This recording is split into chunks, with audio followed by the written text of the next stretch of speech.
Բարև ձեզ բարեկամներ, ողջունում եմ մեր բոլոր ունկնդիրներին։ Հավանաբար նկատել եք, որ մեր տաղավարում էլ ավելի հաճախակի մենք տեղ ենք հատկացնում գեղեցիկ սեռի ներկայացուցիչներին, որովհետև առանց նրանց դժվար է պատկերացնել մեր առօրյան։ Եվ այսօր ամենևին էլ պատահական չէ, որ Փակ TV տաղավարում հյուրընկալել ենք մի հմայիչ անձնավորության, Հայկանդուտ կուսակցության փոխնախագահ, համահայկական ճակատշարժման անդամ Ռուզաննա Ստեփանյանին։ Բարև ձեզ։ Ողջույն։ Ռուզաննա, ուրախ եմ, որ մեր հյուրն եք։ Դե ասեցի, մի ամսյակը շարունակվում է ձեր եւ մարտի 8 անցած տոնը եւ գալիք ապրիլի 7-ը շնորհավորելով։ Ես ուզում եմ, որ դուք այսօր լինեք այնպեսին, ինչպեսին սովորաբար կաք, բաց, թափանցիկ, անկեղծ եւ ամենակարևորը ճշմարտացի, սա շատ կարևոր է։ Այս սկզբունքը մեզ համար մեկ այսպես չափանիշն է։ Դե ես պիտի ասեմ, որ թեմաները, որի շուրջ խոսելու ենք, իհարկե թեթև չեն, ծանր են, շատ ծանր, մանավանդ առաջին հարցը, որ ձեզ ուզում եմ տալ, տեսեք, 2024 թվականի հուլիսից ձեր շարժումը լրջորեն այսպես զբաղվում է գերիների, բռնի առևանգվածների, անհետ կորածների խնդիրներով եւ սա շատ ծանր դժվարին մի այսպես առաքելությունը, որ վերցել եք ձեր վրա, բայց ես կարծում եմ, որ ամենևին էլ պատահական չէ, որ հենց շարժումն էլ ձեր կոչվում է համահայկական ճակատ, համահայկական խնդիրներ է առաջ քաշում, իսկ այս թեման շատ կարևոր է հատկապես այս օրերին, երբ Բաքվում իսկապես խոշտանգվում են մեր գերիները։ Շնորհակալություն, այո, ճիշտ եք ասում, Բաքվում դժվար է ասել միայն այս օրերին խոշտանգվում, թե նաև 5 տարիների ընթացքում մեր տղաները, ովքեր գտնվում են Բաքվի բանտերում, մենք պարզապես չենք կարողացել տեսնել խոշտանգման ինչ ընթացք են ապրել մեր հայրենիները, որոնք գտնվում են Բաքվի բանտերում, դրանք կլինեն անհետ կորածի կարգավիճակով, գերեվարվածի, բռնի առևանգվածի կարգավիճակով, որովհետև այն 23 թիվը, որ հորժորժվում է Բաքվից, ես բազմաթիվ ընտանիքների հետ առանձին հանդիպումներ եմ ունեցել, խոսել եմ, մարդիկ վստահ են շատերը, որ իրենց տղաները գտնվում են Բաքվի բանտերում, ավելին ասեմ, մենք 80 տեսանյութ կար, որտեղ պարզ երևում է, թե այդ տղաները ինչպես են գերեվարվում Բաքվի զինվորականների, ադրբեջանական զինվորականների կողմից եւ այդ տղաների մասին այսօր որևէ տեղեկատվություն մենք չունենք։ Ինչ վերաբերում է վերջին զարգացումներին, այո, ցավով պիտի արձանագրենք, որ մենք ականատես եղանք Ռուբեն Վարդանյանի խոշտանգմանը, Բակո Սահակյանի լուսանկարները երևացին, ինչպես նրա ատամները չկան արչևի բերանի արչևի ատամները, բայց խնդիրը չի սկսվում եւ չի ավարտվում Ռուբեն Վարդանյանով եւ Բակո Սահակյանով, մենք նորից եմ ասում, այնտեղ ունենք շատ ու շատ, գուցե եւ հարյուրավոր հայրենիներ։ Եվ այս ֆոնին, երբ տարբեր միջոցառումներ իրականացվեցին արտաքին գործերի նախարարության դիմաց, ՄԱԿ-ի գրասենյակի, կառավարության շենքի մոտ համահայկական ճակատ շարժման անդամները եւ կուսակցությունը իրենց ակտիվ մասնակցությունը ունեցան վերջին օրերին ի պաշտպանություն թե Ռուբեն Վարդանյանի եւ թե մենք բարձրաձայնեցինք նաեւ մեր մյուս տղաների մասով եւ այս ֆոնի վրա զավեշտալի է, երբ օրինակ Արտակ Զեյնալյանը 3 չառաջի օրը հայտարարեց, որ Բաքվում մեր գերիների վիճակը էականորեն բարելավել է։ Ես հասկանում եմ, որ մարդը կարող է հոգով Ադրբեջանին գերի լինի։ Ես հիմա Արտակ Զեյնալյանին առաջարկում եմ բռնի Արամ Սարգսյանի ձեռքը գնան մարմնով եւս հանձնվեն Ադրբեջանին գերի, որովհետև եթե իրենց համար այդքան լավ է այդ գերության վիճակը, Արտակ Զեյնալյան, առաջարկում եմ ձեզ բռնեք Արամ Զավենի Սարգսյանի ձեռքը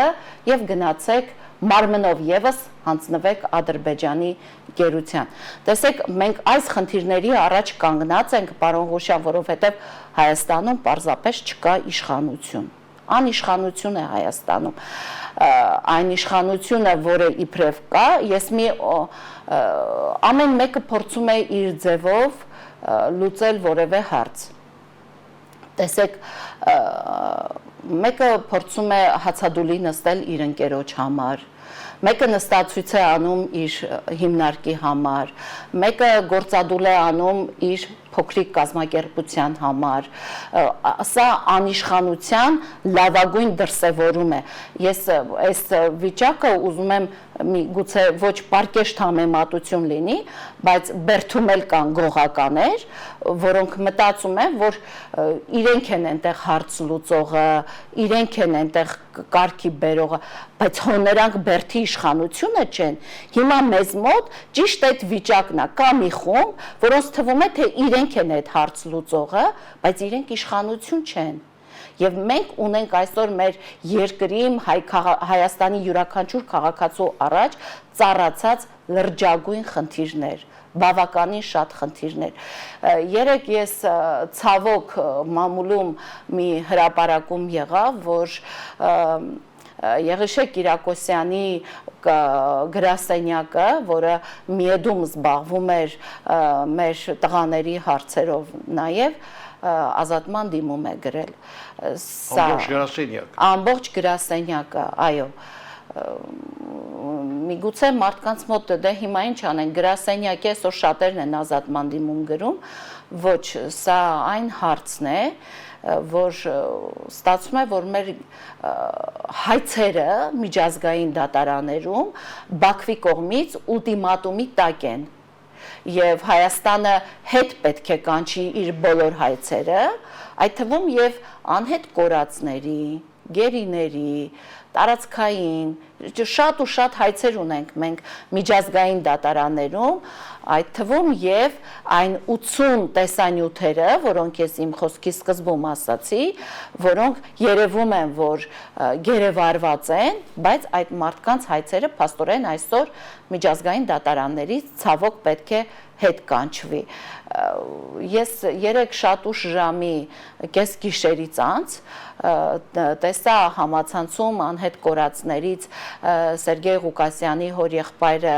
Արսեն Ղուկասյանը, որը շատ պայքարի մեծ ջանք է դրել, պայքարել է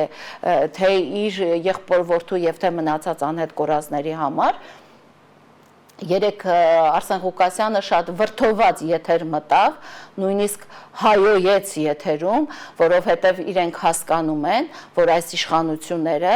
իրենց տղաների հարցը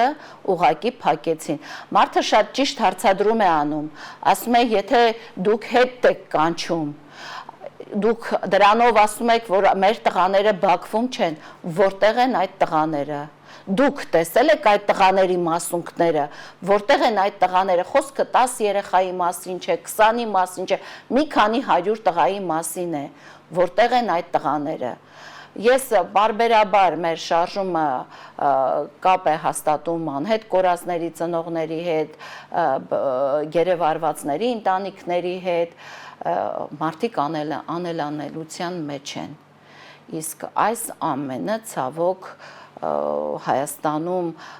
անիշխանության, դավաճանության, թրքահպատակության հետևանք է։ Մենք մեր կուսակցությունը շարժումը 3 եռաբլուրում էր, այսպես կանգնած նայում եմ, ինչքան հող հանձնողներ կային, եկել էին անարգելու Սպարապետի շիրիմը, որովհետև Վազգեն Սարգսյանը Արցախը իր ամբողջ կյանքի նպատակը Արցախը ազատագրված տեսնելն էր, Արցախը Հայաստանի հետ միավորված տեսնելն էր, բայց երեք եկել էին մարդիկ, ովքեր առանց այսպես ամոթի խայծ զգալու հայտարարեցին, որ Արցախը Ադրբեջանի տարածքային ամբողջականություն է եւ եկել էին ինչ Վազգեն Սարգսյանի հիշատակը հարգելու, ոչ, եկել էին անարգելու Վազգեն Սարգսյանի հիշատակը։ Էլի մի համեմատություն տանեմ, ոնց որ հիմա Նիկոլ Փաշինյանը որոշի գնա այն հղի մոր շիրիմին, որին իր ավտոշարասյունը վրա երթի ենթարկեց եւ սպանվեց Սոնան, ասի եկել եմ ես Սոնայի հիշատակը հարգելու։ Ես նույն բանն եմ տեսնում։ Երեք այդ խումբը, որ այդպես հրճվանքով իջնում էր սպարապետի մոտից, իմ մոտ մի տպավորություն էր, որ էլի փառավորվեցին, էլի մի բան պղծեցին սրանք։ Եվ որքան կարելի է այդ ամենը անդուրժել։ Իրականում Հայաստանում այսօր բավականին ծանր իրավիճակ է ստեղծված, մենք վերջին երևի չեմ հիշում երբ ենք նորից այս իրավիճակում կանգնել, երեք ես հետևեցի Արշակ Կարապետյանի էջում մի գրառման,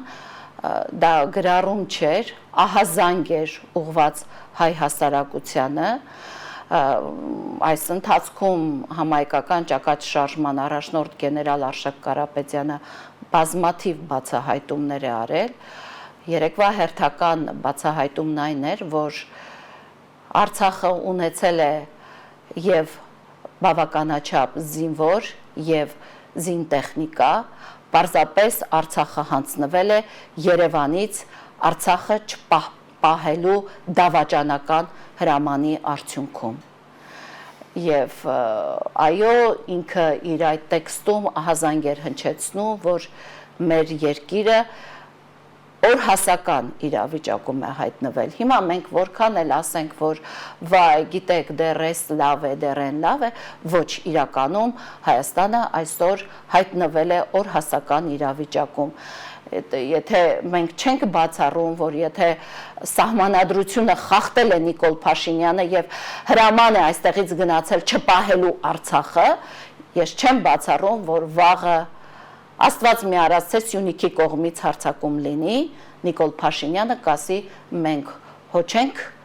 Սյունեցու իրավունքը, Սյունեցու կյանքը պահպանելու, Սյունեցին կհանձնենք Սյունիքը։ Ես չեմ վարանում,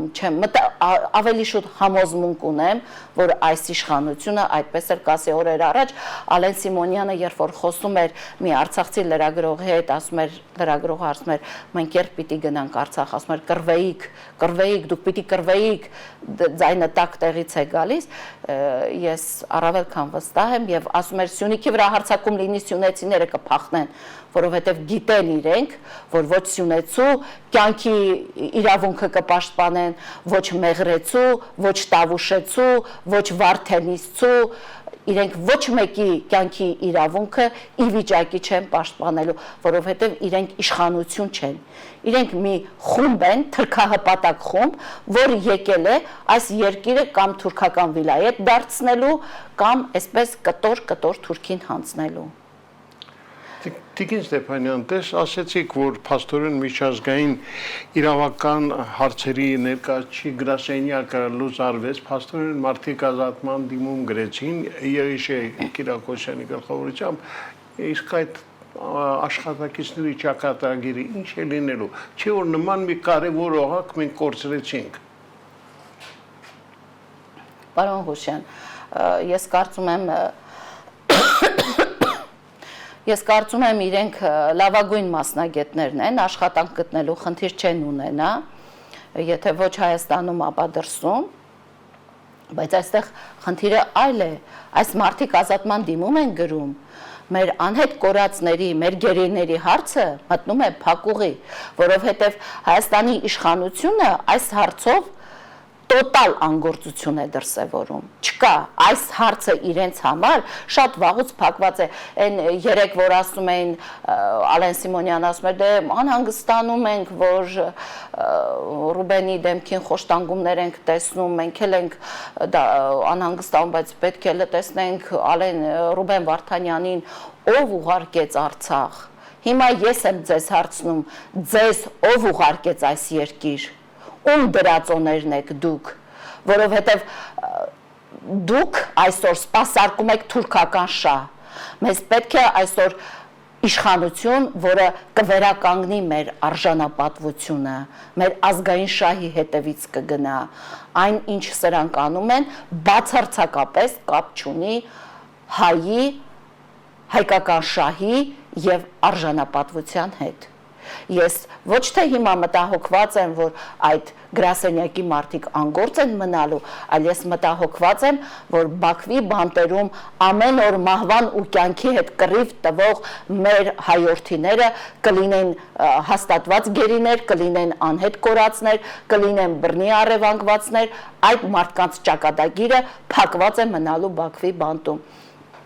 2 օր առաջ Ռուբեն Վարդանյանի միջազգային փաստաբանը շատ հստակ կետեր նշեց Նիկոլ Փաշինյանի համար, թե ինչ կարող է անել Նիկոլ Փաշինյանը, որպեսզի Բաքվի բանտերից մեր տղաները օր առաջ հետ վերադառնան։ Այնինչ ասում է Ալիևը, շատ արագ, առանց հապաղելու մի անգամից պետք է լուծարել Մինսկի խումբը, մի անգամից գրառում է կատարում լուծարել, պետք է ազատվել մեր սահմանադրությունից, որտեղ կա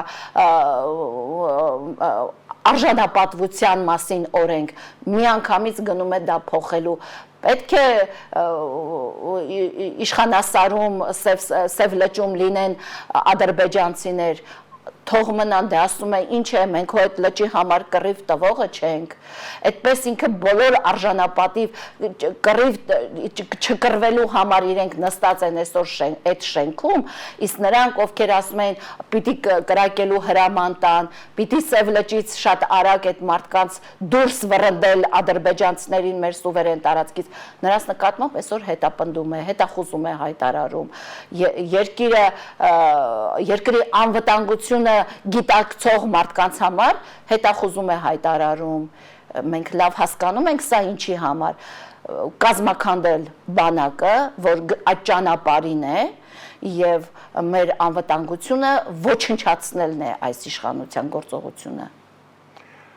Ես պիտի ասեմ, որ ձեր շարժման նախաձեռնությամբ վերջերս ստեղծվեց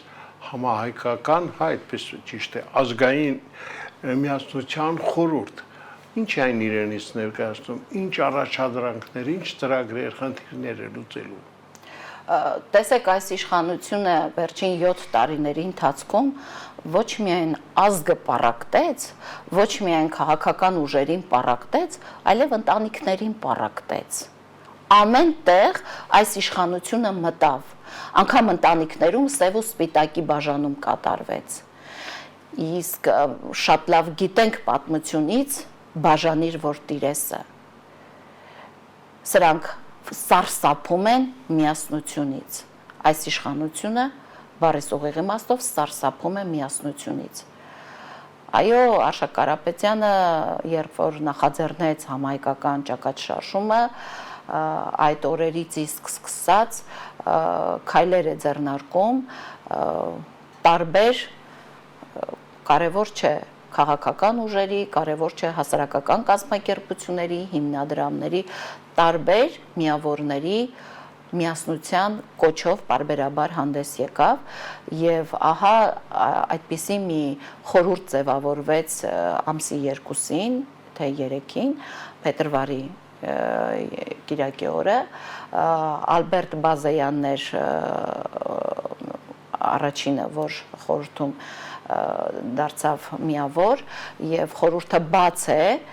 բոլորը այնտեղ կարող են, ես որքան գիտեմ արդեն մի քանի տասնյակ հայտեր են ներկայացվել խորհրդում, որ մարդիկ ուզում են միավորվեն, որ մենք բաժան դժվար է այս իշխանությանը հեռացնել, իսկ մենք գիտենք, որ նախկին քաղաքական ուժերը օկուպացրել են քաղաքական դաշտը, բառիս ուղիղ իմաստով, դեռ Նիկոլը չի ասել ինքը 26-ին կմասնակցի, թե չէ, մենք տեսնում ենք արդեն Ռոբերտ Քոչարյանը ասեց ես կմասնակցեմ, մյուսը կասի ես կմասնակցեմ, իսկ ժողովուրդը սրանց պահեց, որովհետև նրանք էին գալիս, ժողովուրդը նոր ազգային շահեր սպասարկող ուժ է այսօր փնտրում եւ այդ ազգային շահեր սպասարկող ուժը պետք է իր մեջ միավորի բոլոր առողջ միավորներին։ Կարևոր չէ դրանք միայն քաղաքական ուժեր պետք չէ որ լինեն, որովհետեւ մենք ունենք շատ ու շատ ակտիվ քաղաքացիներ, որոնք քաղաքական որևէ կառույցում ներգրաված չեն, ունեն հասարակական կազմակերպություններ, ունեն հիմնադրամներ, իրենց գործունեությունն են ծավալում եւ քաղաքական խոսք ասելու ժամանակ ժամանակ այդ մարդիկ դուրս են մնում, հետին պլան են մղվում։ Այս շարժման նպատակը միավորումն է հանուն ազգային շահի, հանուն այս իշխանության հեռացման եւ հանուն Հայաստանի բարօրության։ Ես պիտի ասեմ, որ դուք միանգամայն ճիշտ եք, որ ասում եք բոլոր նրանք, ովքեր փորձում են իշխա Հայաստանի ինչ-որ դրական գործունեություն ծավալել, անմիջապես հայտնվում են հետապնդվողի կարգավիճակում։ Էլ չեմ խոսում ամեն անգամ, երբ ասենք Արշակ Կարապետյանի կամ նրա նման անձանց անունն են ասում, իշխանական բուրգում որոշ մարդիկ իրենց տակը թրջում են, հասկանալի է ինչն է պատճառը, նրանք հասկանում են որտեղից է վտանգը գալիս, բայց այդ ուժերը վերջապես պիտի կարողանան միավորվեն, եւ հավատում եք, որ հնարավոր է այդ միավորումը իդեմս խորհրդի։ Ոչ միայն հավատում եմ, այլ առավել քան վստահ եմ, որովհետև արդեն ասացի, մի քանի տասնյակ հայտեր է ստացել խորհուրդը եւ այսօր հայ հասարակությունը ես շատ եմ շփվում եւ մարզերում եւ 2 օր է ես մեր քաղաքացիների հետ փողոցում տարբեր հարցումներ եմ իրականացնում, շփվում եմ, մարդիկ նողկում են այս թուլամորթ թրքահպատակներից, մարդիկ ուզում են երկրում տեսնել մի իշխանություն, որի գերակաշահը կլինի մեր անվտանգությունը։ Այո, մարդիկ զինվորական են ուզում տեսնել, շատերի հետ անգամ կես ժամ 40 րոպե դրսում խոսել եմ, այո, զինվորական են ուզում տեսնել, արժանապատիվ զինվորական։ Արշակ Կարապետյանը նրանցից մեկն է, ով չգնաց Փաշինյանի հրամանին կրակելու հրահանգ չտալու այդ հրահանգին եւ նա էր, որ Մոսկվայում այդ համաժողովի օրը ասաց, ինձ համար էլ դա նորություն էր, Մոսկվայում ինքը Ռուսաստանի պաշտպանության նախարարը եւ Ադրբեջանի բարձրաստիճան պաշտոնյան համաձայնության են եկել ադրբեջանական զորքերը Հայաստանի սուվերեն տարածքից դուրս շպրտելու հարցում, դուրս հանելու հարցում եւ երբ եկել է Երևան, զեկուցվել է դա Փաշինյանին, 5 օր հետո նրան աշխատանքից ազատել է։ Նրան աշխատանքից ազատել է այդ օրերին կրակելու հրաման տալու համար։ Իսկ մեզ այսօր պետք է ձիգ երկրի անվտանգությունը իսկապես կարևորող մարդ, որովհետև մենք ինչքան կարող ենք զոհ ունենալ, ինչքան կարող ենք մեր մատաղ սերնդին տանել ու ասել չկարողացանք պահել, այստեղ էլ չկարողացանք, ինչքան կարող ենք դավաճանված լինել։ 7 տարի մենք դավաճանվում ենք, ամեն օր, ամեն ոլորտում մենք դավաճանվում ենք։ Հիմա տեսեք, բերել է մի շարք մերունություններ եւ ասում է, թե դրանք պետք է կներեք քաղաքական ցանցում կատարեմ նաեւ տնտեսության մեջ, որովհետեւ ես այս քանի օրերին շփվում եմ մարդկանց հետ, համ ընդհանուր դժգոհություն է, համ ընդհանուր դժգոհություն։ Դու հարկերը բարձրացնում ես, ապրանքները թանկացնում ես։ Մեզ Ավինյան Տիգրանն ասում է, տեսեք, կամ Նիկոլա ասում է, տեսեք, հա, գազելները հետ չբերենք հանկարծ։ Լավա չեն ասում ձեր պապերի թվերի լծված եզներով լծված սելերը հետ կբերենք։ Արդեն քանի տարի է անցել, գազելների օրոք շաքարավազ արժեր 200 դրամ, ձեր օրոք արժի 500, $1 քանի ցենտ արժի շաքարավազի 1 կիլոգրամը, ձեթ արժեր 250 դրամ, ձեր օրոք ձեթ արժի $2 եւ ավելի։ Հիմա դուք մեզ վախեցնում եք գազելներով, բա որ մենք էլ ձեզ վախեցնենք ձեր հին այդ մաշված ճղված բարձով կեքով, ինչով դուք գալիս էիք Երևանում շրջում էիք։ Եկել էստեղ մարդ եք դարձել, մի հատ էլ մեզ հələ վախեցնում եք եւ ես բեսպրեդելա դու մարդուն տաս 30,000 թոշակ ու դու ես խայտարակ թանկացումների առաջը չառնես ու դու ես խայտարակ մենաշնորհների առաջը չառնես Բանանի թանկացումով դու մարդկանց ականջ էիր շոյում մտի խանութ տես ինչ խայտարակ գներ Եվրոպան գլուխը պատին կտա թե այս գներով կկարողանա երկիր պահել դու այս ինչ գներ ես սահմանել ու հիմա եկել ես ասում ես հարկ վճարեք որ դա հայտարարագիր լրացրեք որ դա ձեզ հետ գա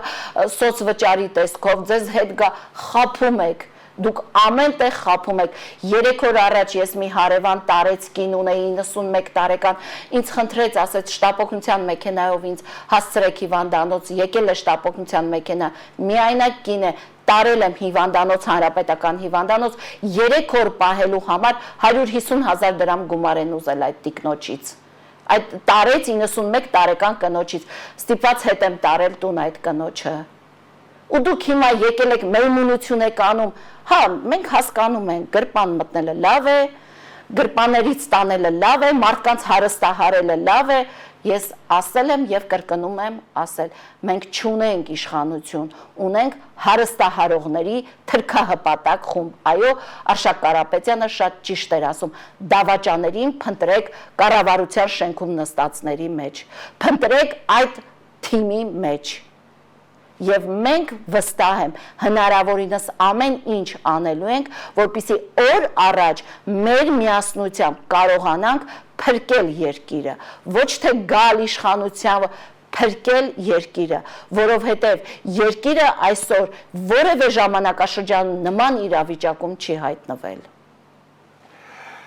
Ես ամբողջովին համամիտ եմ ձեզ հետ,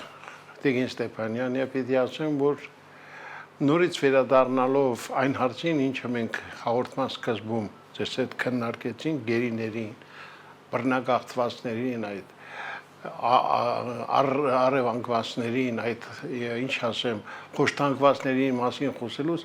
մարդ ցավ է ապրում եւ արդյոք այս իշխանության օրոք հնարավոր է այդ հարցին լուծում տալ։ Ես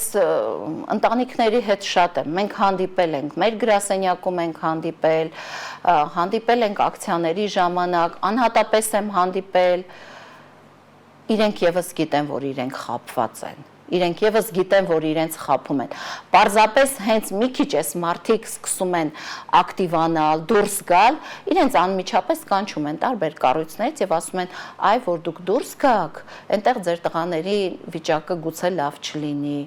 այ որ դուք դուրս գաք ուրիշների հետ, իշխանությունը այդ հարցով էլ չի զբաղվի, այսպիսի բաներ, բայց երեք, երբ որ արդեն տեսան, որ հայցերնել են հետ կանչվում, ես ասում եմ, ես այդ անհետ կորածի հարազատի եթերը նայելուց ամբողջ մարմնով սարսուռ եմ զգացել։ Ես զգացել եմ այն, ինչ ես իրենց ամիսներ առաջ ասել եմ, ձեզ խաբում են։ Այս հարցը ցավոք շատ հումանիտար հարց է, այդ ծնողներին տեսնում եք 40 տարեկան, կարծես արդեն 60-65 տարեկան լինեն։ Այդ մարդկանց գիշերն ու ցերեկը ոչ ոք չգիտի բացի իրենցից։ Միայն իրենք գիտեն, թե իրենք ինչպես են քնում, ինչպես են արթնամ։ Իրենք խնկարկելու տեղ չունեն անգամ։ Խոսքս անհետ կորածների, բռնի առևանգվածների ընտանիքների մասն է։ Այդ մարդիկ անգամ լացելու տեղ չունեն, որ գնան իրենց երեխաների շիրիմներին լաց լինեն։ Այդ մարդիկ անորոշության մեջ խեղդվում են, սպառվում են եւ դուք կանգնեք ասեք, որ ցինիկություն է, այնինչ անում է այս իշխանությունը, այդ ընտանիքների հանդեպ ցինիկություն է։ Ես միայն հունվար ամսին 10 նամակ եմ համայնքական ճակատշարժման անունից ուղարկել միջազգային տարբեր կառույցների, երեք էլ ծնողների հետ խոսելուց էլի ասել եմ, սպասում եմ պատասխանի, եթե պատասխան լինի, ես փաստերով եմ գնալու, որովհետև այս իշխանությունը, դե գուցե Ալիևը ասում է, տղեր, տեսեք, հա, հանկարծ այդ հարցերին չանդրադառնաք, թե չէ լավ չի լինի, այս կողմից կմտնեմ, այն կողմից դուրս կգամ։ Դրա համար սրանք սուս ու փուս իրենց տեղում շատ լավ նստած են, շատ լավ։ Եվ ես վստահ եմ, որ ՄԱԿ-ի միջազգային իրավունքի, մարդու իրավունքի հանձնակատարը ելույթ ունեցավ այս օրերին նաև Հայաստանում տեղի ունեցող այս ակցիաների շնորհիվ։ Ես վստահ եմ, որ ՄԱԿ-ի գրասենյակի հանձնակատարը, որ ինձ ընդունեց եւ ասաց, ես խոսել եմ Գուտերեշի հետ, որպեսզի այս հարցը Նիկոլ Փաշինյանի հետ քննարկվի, վստահ եմ, որ դա մեր ճնշման ներքո եղավ։ Չկա ճնշումից բացի այլ գործիք չի աշխատելու։ Այս իշխանությունը ցավոք այս հարցը ծալել եւ սեփական գրպանն է դրել, որովհետեւ այնտեղ չկա ոչ իրենցից որևէ մեկի հարազատը, իրենք անգամ որևէ մեկի հարազատը այս պատերազմում քերծվածք չի ստացել։ Իրենց համար այս հարցը խորթ է, օտար է եւ իրենք կարող են ամեն անգամ կանչել, խաբել, ստորացուցիչ պայմաններ ստեղծել ծնողների համար, ինչպես ազգային ժողովում արեցին, իրենց բլոգերին մցրեցին դահլիճ, իսկ ծնողներին հանեցին մի փակ օթյակ, որտեղ լրագրողներն են սովորաբար նստում, րոպեներ դուրս գալիս, 4 ժամ այդ փակ օթյակում պահեցին։ Սա այդ մանր բաներից վերաբերմունք պիտի տեսնել։ Իհարկե ոչինչ չի լուծվի, ոչինչ չի փոխվի այս իշխանության օրոք։ Պետք է լինի ազգային շահերին հետապնդող իշխանություն, երկրի անվտանգությունը գերկարևորող իշխանություն, որպիսի մենք հասկանանք յուրաքանչյուր հայ երիտասարդի, հայ քաղաքացու կյանքի գինը։ Ինչա, բանակում տեսնում ենք խաղաղ պայմաններում, զոհ, Սուրեն Պապիկյանը ցավակցեց, դե կներեք էլի, այդ ցավակցությունները պահեք ձեր մեջ, դուք գնացեք այդ ընտանիքներ տեսեք, ձեր ցավակցությունը ընդհանրապես իրենց պետք է, դուք խաղաղ պայմաններում չեք կարողանում մեր երեխեքին տիրություն անել, միայն անցած տարի 40 զոհ ունեցանք խաղաղ պայմաններում, ցավակցում ենք, մի հատ դուխ արեք, ռիսկ արեք, մտեք այդ ընտանիքներ տեսեք, ձեզ ընդհանրապես ձեր ցավակցությունը իրանց պետք է, թե ձեզ ոնց դուրս կշպրտեն իրենց տներից։ Խոսում եմ ու որովհետև ցավոտ հարցեր են, խոսում եմ եւ լարվում եմ, եղել եմ այդպիսի ընտանիքներում, տեսել եմ, շոշափել եմ այդ տրամադրությունները, լարվում եմ, անգամ խոսքիս մեջ լարվածությունը չեմ կարողանում զսպել։ Ամբողջովին հասկանում եմ ձեզ, իհարկե շատ ցավում եմ, որ նման իրավիճակ է, բայց Փակ TV-ն հենց դրա համար է, որ այդ ցավոտ հարցերը վերհանի։ Մենք իհարկե փաստեր ենք բերելու, անակնկալ բացահայտումներ ենք անելու եւ կարծիքներ, ինչպես ձեր մյուսների, որպեսզի կարողանանք համադրելով տեսնենք, թե ինչ ուղիներ կա այս իրավիճակից դուրս գալու համար։ Շատ ցավալի է, շատ ծանր։ Կիսում եմ ձեր մտահոգությունը։ Սիրելի բարեկամներ, հավատացեք, որ Փակ TV-ն էլ ծանր է տանում այս իրավիճակը։ Ոչ մի կերպ չեմ կարողանում այսպես հանդուրժել այն ամենը, ինչ այսօր տեղի է ունենում մեր երկրում։ Սա սարսափելի է պարզապես։ Սարսափում ես, որ մտածում ես, որ այս ամենը վաղը կարող է եւ քեզ հետ, քո ընտանիքի հետ պատահել։ Տիկին Ստեփանյան, մեկ արեք, որտեղ ձեր շարժման հետ էլ անկեղծ ասած մենք հույսեր ենք կապում, ի վերջո առողջ ուժերը պիտի միավորվեն։ Պիտի կարողանան արժանի հակահարված հասցնել բոլոր այն անձանց, ում մասին դուք խոսեցիք։ Եվ առողջ ուժերը, եւ թշնամուց չվախեցողները, թշնամու վրա կրակելու հրաման տվողները պիտի այդ մարդիկ պիտի լինեն այս երկրում, Տեր, այդ մարդիկ կգնահատեն մեր սահմանը, մեր միտիս հողը, չեն ասի այնտեղ ձյունա, մեզ պետք է, այն մեկը դժգույն դժբախտա, մեզ պետք է։ Աբսուրդի հասնող եզրակ, մենք ասում ենք գույքը հարկը բարձրացնում ենք, որ ձեր բնակարանների գինն էլ բարձրանա, աբսուրդի թատրոն, լսի մեկը հարցնի այ ոչնչություններ, ես ձեզ ով ասին այդ բաները։ Պարոն Ղուշյան, հարստահարողներ են իրենք, հարստահարողների խմբակ են։ Եղավ լավ, ես որպեսզի շատ չբորբոքվեմ, ուզում եմ շնորհակալություն հայտնել։ Սիրելի բարեկամներ, մենք այսօր իսկապես հյուրընկալել ենք մի հրաշալի անձնավորության, ով ինքներդ էլ նկատեցիք, մեզ հետ շատ այսպես բաց ու անկեղծ էր, թափանցիկ։ Եվ կարծում եմ, որ Տիկին Ստեփանյանին դեռ առիթներ կունենանք մեր եթերում նորից տեսնելու։ Այսօր այսքանը, ցտեսություն։